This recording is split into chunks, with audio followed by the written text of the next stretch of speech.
ඇතරම අපි රැකියාවකට එනකොට කුමන රැකියාවකට ආවත් මල්ලි අපිට වගකීම් කියලා දෙයක් තියෙනවා. ඒ වගකීම් අපි නොපිරිහෙලාම ඉටු කරන්න ඕනේ. අනිත් එක තමයි අපි රැකියාවකට බැඳිලා ඉන්නවා. දැන් අපි ලංකාවේ ඉඳලා මෙහෙ එන්නේ මුදල් උපයන්න බලාපොරොත්තුවනේ. අර සුරංගනා ලෝකයකට එනවා වගේ අනිත් අයගේ මම ඉගෙන ගන්නවා මේ රට කොහොමද? මේ රටේ මිනිස්සු කොහොමද? එහෙම ඉගෙනගෙන එහෙම ධෛර්යයක් අරගෙන එන්න රටට. ඒ ඇවිල්ලා හොඳ ගමනක් යන්න පුළුවන්. ඉතින් ඇත්තටම ඕනම කෙනෙකුට කතා කරලා කෑම ගන්න පුළුවන්. අනේ හැබැයි කලින් කියන්න ඕන. මම රැකියාවක් කරන ගමන්නේ කරන්නේ. මම ඉතින් පාන්දර 5ට නැගිටලා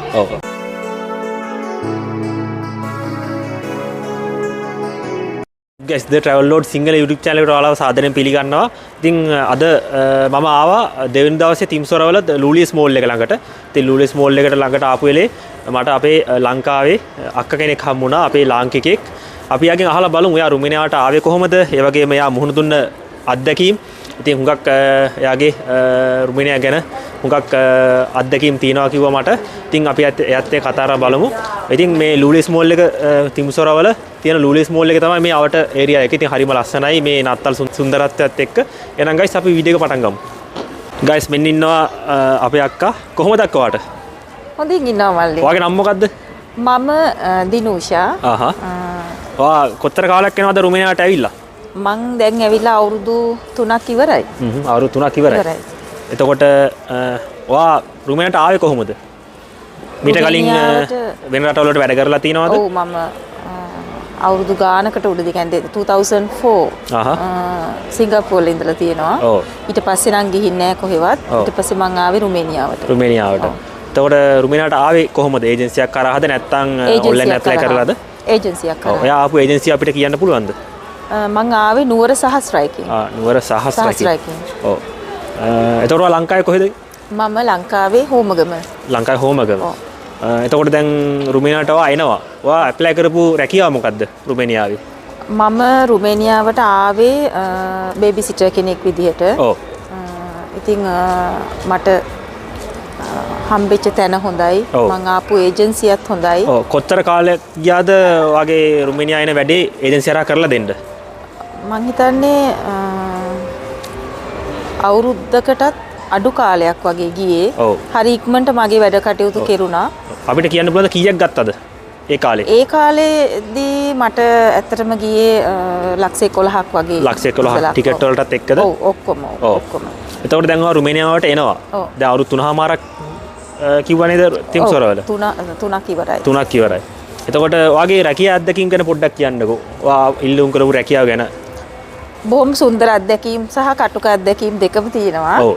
ඇත්තටම මම අදටත් කියන්නේ මම හරිම වාසනාවන්තයි රුමේනියාවට ආපු කාන්තාවක් විදිහට. ඔව්. මට ලැබුණ රැකියාව මගේ ඉම්ප්ලෝයර් ඇත්තටම බොහොම හොඳ තැනක්. බොහොම හොඳ තැනක්. අදටත් මම සතුටුයි ඒ වගේ ඇත් එක්ක හමු වෙලා මට රැකියාව කරන්න ලැබුණ එක ගැන. ඔව්. ඉතින්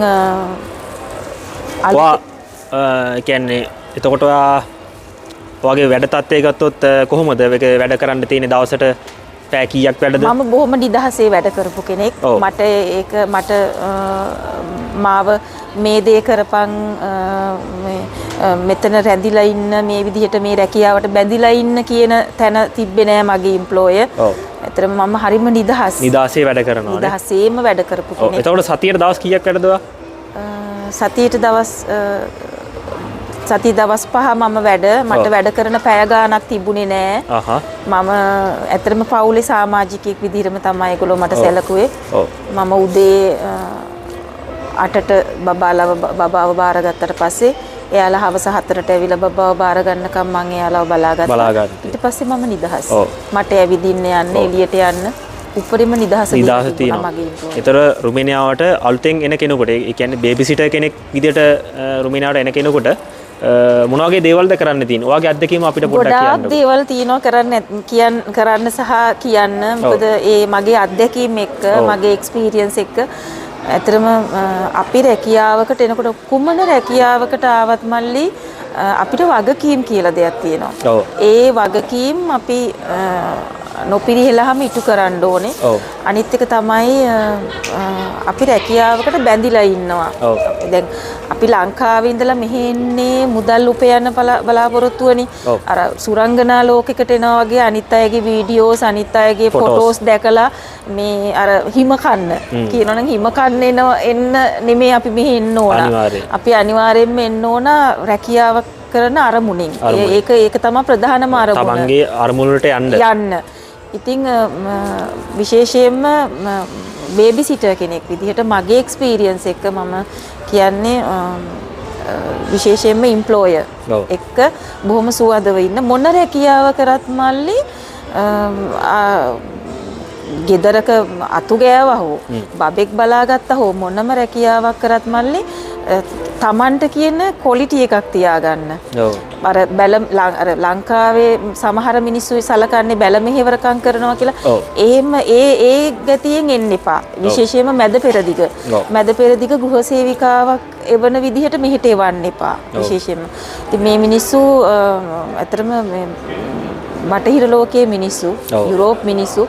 ඉතින් මේ මිනිස්සු එක්ක ගැවසෙන්න සහ ජීවත් වෙන්න ලංකාවෙන් ඇත්තටම ලොකු පුහුණුවක් දීලා එවන්න ඕන. අපේ පරිසරයට ඇහැඩ ගහන්න ඕන. ඇහැඩ ගහන්න ඕන. ඒ කෑමට බීමට අපි හුරු වෙන්න ඕන. ඒ මිනිස්සුන්ගේ නිදහසට අපි ගරු කරන්න ඕන. ඒ මිනිස්සුන්ගේ ඒ ජීවන රටාවට අපි ගරු කරන්න ඕන. ඒ හැමදේම ඉගෙනගෙන එන්න ඕන මේ රටට එනකොට බේබි සිටර් කෙනෙක් විදිහට. ඒ වගේමයි ඉතින් බබෙක් බලා ගන්නවා කියන්නේ ලොකු වගකීමක්. අනිවාර්යයෙන්. ලොකු වගකීමක්. ඒ බේබි සිටර් කෙනෙක් කියන්නේ යම් විදිහකින් පුංචි ටීචර් කෙනෙක්. ඔව්. අර නර්සරි ටීචර් කෙනෙක් වගේ. ඒ බබාව බලා ගන්නකොට ඒ බබාට හැමදේම උගන්වන්න ඒ බබා එක්ක නිතරම කාලය ගත කරන්නේ මම. අපි බේබි සිටර්. ඉතින් එයා දැනගන්න ඕන අනිවාර්යෙන් මේ බබාව බලා ගන්න විදිය. ඉතින් ඒක ලොකු දෙයක් මේ පුංචි දෙයක් නෙමෙයි. විශේෂයෙන්ම අපේ කාන්තාවන් තමයි මේ රැකියාවට හුඟක් ඇප්ලයි කරන්නේ. ඉන්න අයට ඒගොල්ලෝ ආවම ඇත්තටම ආපු ගමන් මම කියන්නේ අලුතෙන් එන බේබි සිටර් කෙනෙකුට ආපු ගමන්ම පුළුවන් තරම් ඉම්ප්ලොයර්ගේ හිත දිනා ගන්න. ඒ වගේමයි චූටි දරුවෝන්ගේ හිත දිනා ගන්න. ආපු ගමන්ම පඩිය හඹා දුවන්න එපා, වැටුප ගැන හඹා දුවන්න එපා, නිවාඩු ගැන හඹා දුවන්න එපා. මේ Tamanට කොච්චර කාලෙකින්ද වැකේෂන් හම්බෙන්නේ ඒව ගැන කතා කරන්න එපා. ප්‍රධානම දේ තමයි ඉම්ප්ලොයර්ගේ හිත දිනා ගන්න. හිත දිනාගෙන අඩුම තරමේ මාස 6ක් නිහඬව ඒ මිනිස්සු කියන විදිහට වැඩ කරන්න. ඊට පස්සේ තමයි ඒගොල්ලෝ ඔයාට උපරිම නිදහස දෙන්නේ. අත අපි කියන අත දිගෑරලා ඒ මිනිස්සු බලනවා ඉස්සෙල්ලාම අපේ බිහේවියර් එක කොහොමද කියලා, අපි වැඩ කරන විදිහ කොහොමද, අපි මේකට මේ රැකියාව වගකීමකින්ද කරන්න කියලා ඒගොල්ලෝ අපි දිහා බලනවා, ස්ටඩි කරනවා. ඉතින් ඒකට අපි ඉඩ දෙන්න ඕන. ඒ ආපු ගමම දැන් මම අත්දැකීම් තියෙනවා ලංකාවෙන් එනවා ගොඩක් අය ජොබ් වලට මෙහි ඇවිල්ලා ආපු ගමන් හොයන්නේ මල්ලි රිලීස් ලෙටර් එකයි වැකේෂන් එකයි පඩියයි වර්ක් පර්මිට් එක. ඇත්තටම වර්ක් පර්මිට් එක ගැන දැනුමක් ඇතුවම නෙමෙයි කතා කරන්න කියලා හිතන සමහර මිනිස්සු අහන ප්‍රශ්න වලට. ඔක්කොටම ඉස්සෙල්ලා තමන්ගේ රස්සාව හරියට කරන්න. රස්සාව කරොත් කවදාවත් වරදින්නේ නැහැ. එතකොට අක්කවා වැඩ කරන තැන වාගේ ඩොකියුමන්ට් පැත්ත ඒගොල්ලෝ හැදුවද? ඔක්කොම හැදුවා. මට දැන් මේ ළමයි සමහර ළමයි මේ ආපු ගමන් බොරුවට කෑ ගහනවා. මම ඇවිල්ලා මම කිසිම දැනුමක් නැතුව ආවේ. මම කිසිම ওই රුමේනියාවේ තියෙන කිසිම ගෲප් එකක රින්ගලා කිසි කෙනෙක්ගෙන් ප්‍රශ්න කරලා ඇහුවේ නැහැ. මෙහෙම ලංකාවේ කොහොමද? මොකද මගේ ඔළුව කනවා එතකොට. මිනිස්සු 10 දෙනෙක් 10 විදිහක් නේ කියන්නේ. අනිවාර්යයෙන්. ඒ නිසා මම ඒ කිසිම කෙනෙක්ගෙන් උපදෙස් ගන්න ගියේ නැහැ. ඒජන්සියෙන් මට දෙන තොරතුරු විතරයි මම ලබා ගත්තේ. එතනින් එහාට මමම තමයි ස්ටඩි කරේ. මෙහි ආවා මගේ එම්ප්ලොයර් මට කිව්වා මාස 3ක් උඹ මම බලනවා. බලලා ඔයාගේ වැඩ හොඳ නම් මම ඔයාගේ වර්ක් පර්මිට් එක ඇප්ලයි ID එක හදනවා. ඉතින් එහෙම නැත්නම් ඔයාට වෙන තැනකට යන්න පුළුවන්. මම මගේ මේ මාස 3 මගේ උපරිම මම එයාට මගේ වැඩ පෙන්නුවා. මට මේ වැඩ කරන්න පුළුවන් කියලා. එයාලා බොහොම සතුටුයි. ඉතින් මගේ ID එකට ඇප්ලයි කරා. මට ඇවිල්ලත් මාස 6කින් තමයි මම ෆින්ගර් ප්‍රින්ට්ස් දෙන්න ගියේ. ඉතින් මම චුට්ටක්වත් බය වුණේ නැහැ. තව වාගේ අත්දැකීම් තියෙනවා බොහොමයක්. ඔව්, අපි ඒ ටික අත්දැකීම් තියෙනවා. තව ටිකකින් කතා කරමු. ඔව්. මොකද දැන් මෙතන සීතල වැඩි. අපි මෙතන වෙන තැනකට යමු, වෙන ලස්සන තැනකට. දැන් මේ සීතලත් එක්ක පොඩි රෙස්ට් එකක් අරගෙන ඉතින් වෙන තැනකට ගිහිල්ලා අපි ඒ ගැන කතා කරමු. ඉතින් guys දිගටම මේ වීඩියෝ එකත් එක්ක රැඳිලා ඉන්න. ඒ නිසා අපි ආවා කොෆි ෂොප් එකකට, ස්ටාර්බක්ස් එකට. ඉතින් මෙයාක්වත් ඉන්නවා. ඕකේ, ඔයාට රුමේනියාව ගැන කොහොමද ඔයා දකින්නේ? රුමේනියා මොන වගේද? අලුතෙන් එන කෙනෙකුට සහ ඉන්න කෙනෙකුට ඇවිල්ලා මෙහි ගේමක් ගහන්න පුළුවන්ද? ඇත්තටම හොඳ රටක්. ඔව්. ඇත්තටම නිදහස් රටක්. ජීවිතේ ජය ගන්න පුළුවන් රටක්. ඔව්. හරි විදියට. ඔව්. ඒ කියන්නේ අර එනවා ලක්ෂ ගණනක් හම්බ කරන්න පුළුවන් කියලා ඇවිල්ලා කරන රස්සාවෙන් සෑහීමකටපත් වෙන්න බැරුව මිනිස්සු අර පිස්සු නටනවා. එහෙම නෙමෙයි. ඔව්. ඒක හිමින් ගමනක් යන්න ඕන. ඔව්. හොඳ රටක්. ඇත්තටම මම හැම වෙලේම කියන්නේ යුරෝපයට එන්න තියෙන හොඳම දොරටුව තමයි රුමේනියාව. ඔව්. යුරෝපෙට එන්න පුළුවන් ලේසිම පාර. එන්න පුළුවන් හොඳම දොරටුව.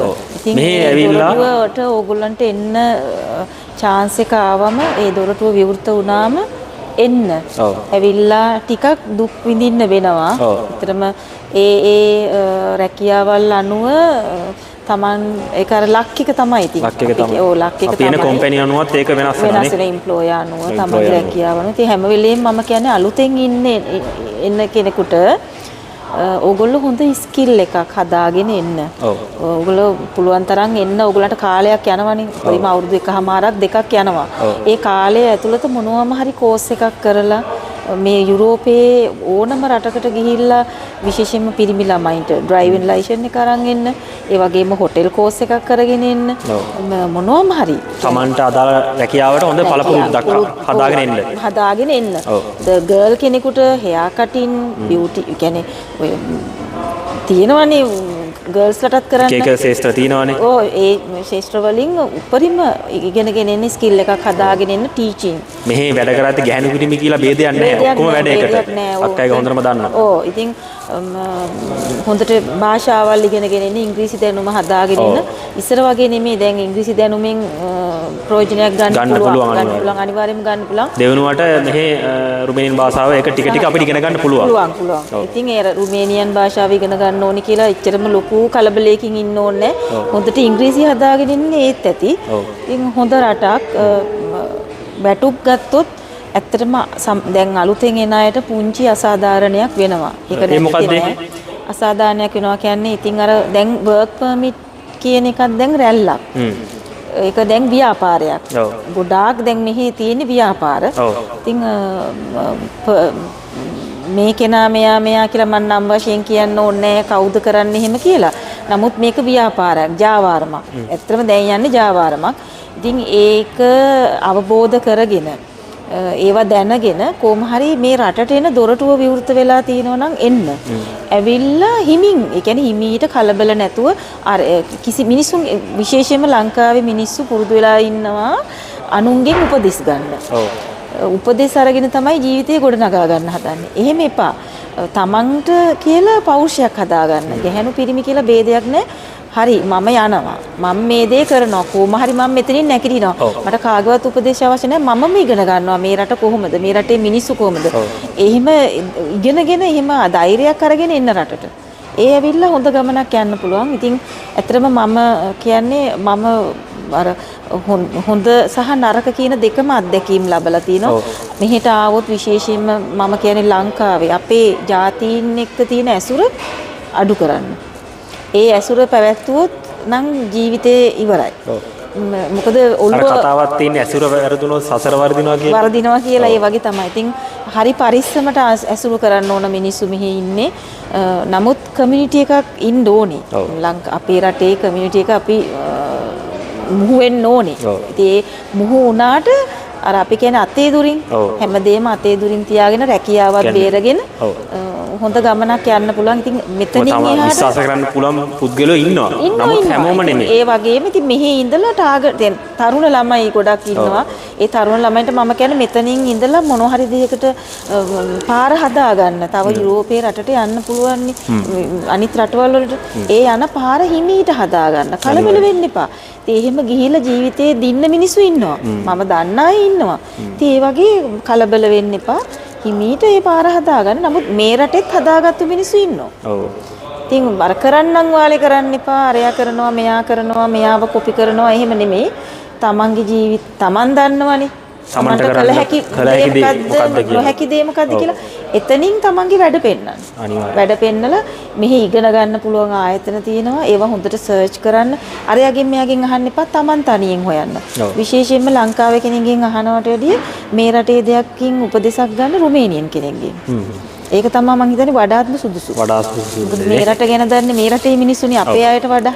ඉතින් ඔය මේ ආපු ගමම්ම රිලීස් ගැන හොයන්න මේ වර්ක් පර්මිට් එකක් මාරු කරන්න පුළුවන්ද රිලීස් නැතුව අවුරුද්දකින් සහ මට පොඩි බාධා කිරීමක් කරන්න තියෙනවා. සහ ඉතාලි පයින් එක කියන්නේ වෙන රටවලට පයින්නවා. රැල්ලක් වෙලා තියෙන එක තාමත් තියෙනව නේද? ඒක අනිවාර්යයෙන්ම තාමත් තියෙනවා. දැන් ඒක මට ආරංචියක් තියෙනවා. මම මේක කියන එක සුදුසුද නුසුදුසුද කියන මම දන්නේ තරහ වෙන්නත් එපා. මේ ලංකාවෙන් ගෙන්නන අය මෙහෙට ඒ ජාවාරම්කාරයෝ ඉන්නවනේ. ඒ ගෙන්නන මිනිස්සු මේ මිනිස්සුන්ගේ රස්තිය අඩු කරනවා කියලා ආරංචියක් තියෙනවා. වර්ක් පර්මිට් වලට ගෙනල්ලා ඒ වර්ක් පර්මිට් වලට දැන් ජොබ් එක නැහැ කියලා ඒ ළමයින්ව රස්තිය අඩු කරලා අන්තිම මොහොතේ වීසා එක ඉවර වෙන්න ඔන්න මෙන්න තියෙද්දි අපි ඉතාලිය අරන් යනවා කියලා එතන යුරෝ 3500ක් කඩාගෙන ඒ මිනිස්සුන්ගේ ඉතාලියට ගිහින් දානවා කියලා ආරංචියක් තියෙනවා. ඒක ඇත්තද නැද්ද මම දන්නේ නැහැ. නමුත් එන ඔයාලාට මොලයක් තියෙනවනේ. යම් මොලයක් කියලා දෙයක් තියෙනවනේ. ඒ මොලේ පාවිච්චි කරන්න. මම සහ ජාවාරම්කාරයන්ට අහු වෙන්න එපා. අහු නොවෙන්න. මොකද මේ තමන් හවු නොවෙන දැනගන්න පෙර ඉතින් සමහරක් වෙලාවට මට කතා කරනවා පර්සනලි කතා කරනවා මම ඇත්තටම එක්කලාට මම කියා ගන්නවා මේ අලුතෙන් එනේ උන් හරක් කියලා. තරහ වෙන්න එපා මම මෙහෙම කිව්වට මටම කියවෙනවා. මේ එන්නේ හරක් කියලා. මොකද අනේ පින් සිද්ධ වෙයි රටේ නම නම් කන්න එපා. රට මෙහි ඇවිල්ලා දෙයක් කරන මිනිස්සෙකුට වල කපන්නත් එපා. ඕගොල්ලෝ මෙහි එනවා රස්තියාදු ගහනවා හම්බෙන ජොබ් එක කරන්නේ මොනවාම හරි ඇදක් කියනවා. අපිත් අවුරුදු 3ක් ඉඳලා තියෙනවා අලයි සුපුයි කාලා. සුප් එක බීලා අල කාලා ඉඳලා තියෙන. ඉතින් කෑම බීම හොයන්න එපා රජසැප හොයන්න එපා. ඇවිල්ලා පොඩ්ඩක් කට්ට කන්න. ඒ කාලා කොහොම හරි ID එකක් හදාගෙන මේ රටෙන් පිළිවෙලකට යන්න බලන්න මේ රටකට.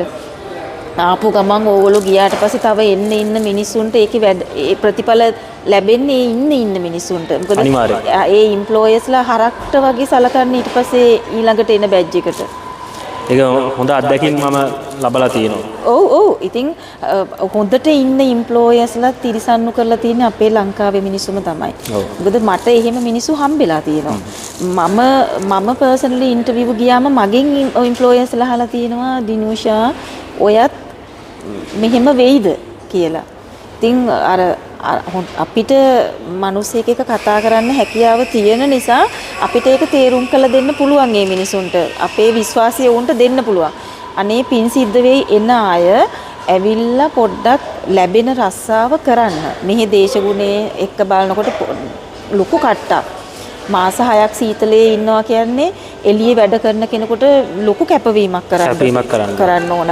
ඉතින් රස්නේ කාලෙදිත් ඒ වගේ. ඉතින් ඒ නිසා ඒ දේ දරා ගන්න පුළුවන් නම් එන්නම් වාලේ ඇවිල්ලා අවංකව වැඩ කරන කෙනෙකුටත් වල කපන්න එපා. මම නම් කියන්නේ ඒක. ඔව්. හුඟක් වැදගත් තොරතුරු අලුතෙන් ඉන්න අයට සහ මෙහි ඉන්න අයට දුන්නා. එතකොට තිමුසොර සිටි එක ගැන අපිට පොඩ්ඩක් කියන්නකෝ ඔයාගේ අදහස මේ සිටි එක ගැන. මම ඇවිදපු සිටි වලින් බොහොම සුන්දරම සිටි එකක් තිමිෂෝර කියන දෙයිනේ මට දාලා යන්න හිතෙන්නේ නැති නගරයක්. ඒ තරම්ම මං ආදරෙයි මේ නගරෙට. මං ආපු දා ඉඳලා ඉන්නේ දැන් මම මේ ළඟදිත් මගේම මල්ලි කෙනෙකුට මම කිව්වා මට දැන් මගේ උපන් ගම වගේ කියලා. තිමිෂෝර කියන්නේ. ඉතින් හරිම මේ මිනිස්සුත් හරි හොඳයි. ඒතරම රුමේනියන් මිනිස්සු හරි හොඳයි. ඒ නරක නැහැ. ඒ අපේ හැසිරීම අනුව තමයි අපි හරි විදිහට හිටියොත් ඒගොල්ලෝ අපිට සලකනවා. ඉතින් විශේෂයෙන්ම මම කියන්නේ බොරු කියලා බොරු නැති බැරිකම් කියලා තමන්ගේ ඉම්ප්ලොයර්ගෙන්වත් සල්ලි කඩා ගන්නවත් වංචාවක්වත් කරන්න එපා. රැකියාව අවංකව කරන්න. තමන් අවංක වෙන්න. අනිත් එක ලංකාව හැල්ලුවට පත් කරන්න එපා. මේ රටවල් වල බිල්ඩින් පාරවල් දියුණු වුණාට ඇතරම ලංකාව මේ ඒ අතින් මේ බොහොම සුන්දර රටක්. අපේ මිනිස්සුගේ සමහර දුර්වලතා තිබුණට අපි හරි ලස්සන රටකින් ආපු අය නිසා ඒ රටේ නම තියාගන්න. ඊට ආවා පොඩ්ඩක් තනමාරු කරා. එතකොට අක්කා දැන් මොකද කරන්නේ? තිම්සොරවල දැන් කර රැකියාව මොකද්ද? මම කලින් ජොබ් එකෙන් දැන් අයින් වෙලා මාස ගාණක් වෙනවා. දැන් මම කාගෝ කම්පැනි එකක් එක වැඩ කරන්නේ ලංකා එක්ස්ප්‍රස් එකේ. ඉතින් ඒකේ බ්‍රාන්ච් එකක් තියෙනවා තිමිෂෝරා මද ඒෂියා එකේ. ඉතින් මද ඒෂියා එකටත් උදව් කරන ගමන් කාගෝ එකෙත් වැඩ කරගෙන යනවා. ඊට අමතරව ඉතින් මම කෑම හදනවා. මම මේක අහන්න හිටියේ මම Facebook එකේ දැක්කා. මොකද මම ඔයාව කන්ටැක්ට් කරගත්තේ Facebook එක කරා. ඔයා හුඟක් පෝස්ට් දාලා තිබ්බා තිම්සොරා සිටි එක ගැන. ඉතින් මට හිතුණා අක්කා මේ තිම්සොරට ආපු වෙලේ හම්බෙලා මෙහෙම හම්බෙන්න ඕනේ කියලා වීඩියෝස් ටිකක් ගන්න. ඒක ගැන පොඩ්ඩක් කියන්නකෝ මොනවාගේ ඒක අමතරව කරන්න කෑම. මම ඇත්තටම හීනකින්වත් හිතපු නැති දෙයක්. මේකට මෙතනදී මම විශේෂයෙන්ම ස්තුති කරන්න ඕන දයාන් මල්ලිට. තිමිෂෝරා ඉන්නවා දයාන් කියලා මල්ලි කෙනෙක් කෑම හදන. එයා තමයි මෙහි කෑම හදන මල්ලි කෙනෙකුට ඉන්නේ. ඉතින් එයාට මම හදිසියෙම කන්ටැක්ට් කරා කට්ටියක් මේ කෑම ඕඩර් එකට. ඒ වෙලාවේ තමයි එයාට සතිය දවස්වල කෑම දෙන්න බෑ අක්කා ෆ්‍රී එකේනේ ඉන්නේ. අක්කා පුළුවන් නම් මේක කරන්න කියලා. එතන තමයි ආරම්භය. ඊට පස්සේ ඉතින් කෑම දුන්නට පස්සේ හැමෝම කියන්න ගත්ත අක්කා සතිය දවස්වල කෑම හදලා දෙන්න. සෙනසුරාදා හදන්නේ නේ? නෑ සතිය දවස් 5 තමයි මම හදන්නේ. වීකෙන්ඩ් එකේ මම හදන්නේ නෑ මොකද දයාන් මල්ලි කරන නිසා මොකද ඒ ළමයාත් ඒක කරනකොට නිසා කියලා. ඉතින් ඔයාගා මොනවද තියෙන්නේ? මම රයිස් ඇන් කරි විතරයි කරන්නේ. මොකද කිසිම කෘත්‍රිම රසකාරකයක් නැතිව ස්වභාවික විදිහටම ලංකාවේ එළවලු එක බත් තමයි මම හදලා දෙන්නේ. අපි වීඩියෝ එකේ යටින් දාමු. ඔය එතකොට කොහොමද කන්ටැක්ට් කරගන්න ලේසිම ඔයාගේ WhatsApp නම්බරේ? මගේ WhatsApp නම්බර එක ඒක වීඩියෝ එකෙන් අපි දාමු. 072 83 92 601. ඉතින් ඕනම කෙනෙකුට කතා කරලා කෑම ගන්න පුළුවන්. අනේ හැබැයි කලින් කියන්න ඕන. මම රැකියාවක් කරන ගමන්නේ කරන්නේ. මම ඉතින් පාන්දර 5ට නැගිටලා කෑමත් උයලා ආය හවස වැඩ ඇරිලා ඇවිල්ලා හවසත් කෑම හදලා ඒකත් අමතර ආදායමක් කරගෙන තියෙන්නේ. ඉතින් ඒක තමයි මම කියන්නේ රුමේනියාවට එන අයට ජීවිතේ ජය ගන්න පුළුවන්. දැන් මම උයනවා කියලා එන අය හැමෝම උයන්න එපා. ඒක මොකද එහෙම නෙමෙයි. තමන්ට තියෙන හැකියාවෙන් තමන් මොනෝහම හරි ඒ කියන්නේ තමන්ට ජොබ් එකට අමතරව travel කරන්න පුළුවන් නම් ඒ සම්බන්ධව කරන්න. YouTube channel එකක් කරනවා නම් කරන්න අදහසක් තියෙන ඒකත් කරන්න. මම කියන්නේ දැන් තමන්ට කේක් හදන්න පුළුවන් නම් බ්‍රයිඩල් කෝස් එකක් කරගෙන එන්න. මහන්න ඉගෙනගෙන එන්න. මොනෝම හරි තමන්ගේ හැකියාවෙන් තමන්ට මෙහෙම මොන හරි දෙයක් කරන්න පුළුවන් අනිවාර්යයෙන්. ඉතින් අර අනුන් කරන්නම් වාලේ කරන්න එපා. සහ රැල්ලට කරන්නත් එපා. මම ගොඩාක් දකින්නවා මෙහි රැල්ලට කරලා. මොකද ආරම්භ කරපු කෙනාටත් අන්තිමේදී වැඩක් නැහැ. ඊට පස්සේ රැල්ලට ගිය කෙනාට වැඩකුත් නැහැ. ඉතින් අර මම වෙනස්ම විදිහකට කෑම හදන කෙනෙක්. ඉතින් මම ඒක අර හැමෝම ෆ්‍රයිඩ් රයිස් කොත්තු ආප්ප හැදුවට මම ඒක කරන්නේ නැහැ. මම රයිස් ඇන් කරි. ලංකාවේ විදියට ලංකාවේ ඇන්ජිනත් එක්කලා ඔව්. ඉතින් ඒක ගොඩක් අය කැමති. ඉතින් එහෙම කරනවා. වීඩියෝ කරන ගමන් අතුරුතුර මෙහෙම රුමේනියන් යාළුවෝ සෙට් එකක් ආවා ඉතින්. Can you speak English? Yes, we can. Oh, okay. Where are you from? I'm from Sri Lanka. Sri Lanka. Yes. Wake up in the Sri Lanka. You post this. Yes. Yeah, no, For in YouTube. For YouTube. What's your Yes. YouTube? The Travel Load LKR. Go get it. Oh, you have the mic. Yes, because we have an interview. Oh, it's an interview. Yes. Interview. No, never mind. You Never can mind. stay with us. Sorry. You can stay with us about the Romania. Oh, about Romania. Yes. With my experience. Of course, it's the best country and I love it. Me too. I really love it. Yes. I love your country. This is my I want the people like you, young generation, beautiful, can speak English beautifully. Yeah. Very nice. You are from Sri Lanka too? Yes. Yes, he's from. Noisuntem Sri No, Lanka. he came from Sibiu. Noisuntem Sri Lanka. Something in Sri Lanka. Yes, of course. Yeah. Ispunem. You can Teach me something in Sri Lanka. Ayubowan. Say Ayubowan. Ayubowan. Ayubowan. Chefas mean Ayubowan ඔයාට means, කොහොමද? ඔයාට කොහොමද? Ayubowan means welcome. I am born. Ayubowan. Kachun Perichit means Kachun Perichit means Say Suba Nattalak Veva. Subaratriyak. Say Subaratriyak හැමෝටම. Suba Nattalak Veva. Of course. Merry Christmas. Merry Christmas too. Yeah. Okay. Bye. Nice to meet you guys. Okay. Okay. Thank you. එතකොට අක්කේ මේ The Travel Lord Sinhala මගේ YouTube channel එක ගැන ඔයාලට මොකද්ද කියන්න තියෙන්නේ? මම ඔයාව contact කරගත්තේ Facebook එක කරා. ඔව් ඔයා මීට කලින් videos බලලා මට තියෙනවද? කතා කරාට පස්සේ ඉතින් මම දන්න අයගෙනුත් ඇහුවා ඔයා ගැන. එතකම් මම ඔයාව දැනගෙන හිටියේ නෑ ඇත්තටම මල්ලි. ඉතින් මම දන්න අයගෙන් එවමුකෝ ඔයා YouTube channel එකක් කරන එක්කෙනෙක් කියලා. ඉතින් මම ඊට පස්සේ ගිහිල්ලා search කරලා බැලුවා. සතුටුයි. ඕගොල්ලෝ තරුණ ළමයි මේ වගේ දෙයක් කරන එක හරි සතුටුයි. මොකද සමාජයට මෙහෙවරක් සමාජයට දෙයක් දෙනවා ඕගොල්ලෝ. ඔව්. ඉතින් ඒක හරි විදියට දෙන්නේ. ඔව්. ඒකට මම ගොඩාක් අගය කරනවා ඔයාලා වගේ අයව. හැබැයි ඒක හරි විදියට මේක මේ විදියටම කරගෙන යන මල්ලි හරි විදියට. අනිවාර්යෙන්. මම මගේ විදියටම හරි විදියට කරගෙන ඔයාගේ විදියට ඔයා යන්න. ඔයා තව කෙනෙක්ව ෆලෝ කරන්න, තව කෙනෙක්ව කොපි පේස්ට් කරන්න යන්න එපා. ඔයා ඔයාගේ ගමන යන්න, ඔයාගේ විදියට. ඒක මම සෑහෙන අගයනවා. ඉතින් මම ඇත්තටම ඒවා තවත් ශක්තිමත් කරගන්න ඒ වගේනුත් ඔයාගේ ගමනට.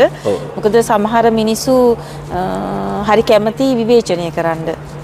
ඉතින් ඒ විවේචනය ගන්න ඔයාලගේ ඊළඟ ඉලක්කයට. ඔව්. ඉතින් අපි ආයෙමත් දවසක හමු වෙමු. අනිවාර්යෙන්.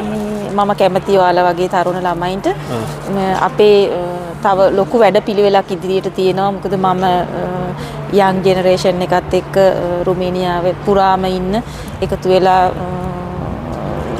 ලංකාවේ නම හරි විදිහට ගෙනියන්න, හරි කමියුනිටි එකක් හදාගන්න බොහොම ලොකු වෙහෙසක් ගන්න. ඉතින් ඒ වගේම ලොකු පිරිසක් ඉන්නවා, තරුණයෝ පිරිසක් ඉන්නවා, තරුණියන් පිරිසක් ඉන්නවා. ඉතින් ඒගොල්ලොත් එක්ක අපේ රටත් බබලවගෙන අපේ රැකියාවලුත් හරියට කරගෙන රුමේනියාවේ අපි ලස්සන ගමනක් යමු අපි හැමෝම. අනිවාර්යෙන්. ඔයාගේ වටිනා කාලය අද The Travel Lord Sinhala YouTube channel එකත් එක්ක බෙදාගත්තට බොහොම ස්තුතියක්. ඔයාගේ ඉදිරි වැඩ කටයුතු සාර්ථක වෙන්න කියලා මම හදවතින්ම ප්‍රාර්ථනා කරනවා. එහෙනම් අපි තවත් දවසක හම්බෙමු. එහෙනම් ආයුබෝවන්. ජය වේවා. ඔයාටත් ආයුබෝවන් මල්ලි. හරිම සතුටුයි ආව හම්බුනේ කියලා.